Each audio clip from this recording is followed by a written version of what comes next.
ஒரு லட்சியத்திலே உறுதியான பற்று இருக்குமானால் அதிலே வெல்ல முடியும். என்னை இயக்குவது எது?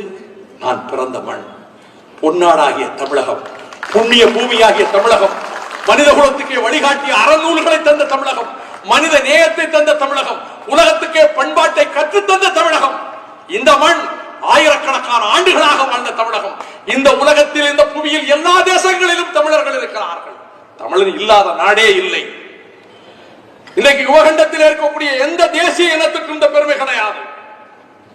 இந்தியாவிலே பல தேசிய இனங்கள் இருக்கின்றன. ஒருமுறை நாடாளுமன்றத்திலே கேட்டார், did you mention nationalities? நான் தவறாக வார்த்தை தவறி ஸ்லிப் ஆஃப் தி டங்ல சொல்லிட்டேன்னு நினைச்சுக்கிட்டு நேஷனாலிட்டிஸ் நான் சொன்னேன். அவர்கள் கருத்து என்ன, ஒரு நேஷனாலிட்டி தான் இருக்கு, இந்திய நேஷனாலிட்டிங்கிறதுல அவங்க கேட்டாங்க. Yes, I am very clear in my thoughts, I am very clear in my speech. Yes, I stated nationalities. This subcontinent consists of so many nationalities. ஆகவே இந்தியாவில் இருக்கக்கூடிய எந்த தேசிய இனத்தை சேர்ந்தவனுக்கும் தமிழ் தேசிய இனத்தை சேர்ந்தவனுக்குரிய பெருமை கிடையாது. ஏன் தெரியுமா? உலகம் பூராவிலும் வாழ்கிறவர்கள் தமிழர்கள். எல்லா தேசங்களிலும் இருக்கிறார்கள், புவியெங்கும் இருக்கிறார்கள். அவர்களுக்கு என்று ஒரு தேசம் இல்லை.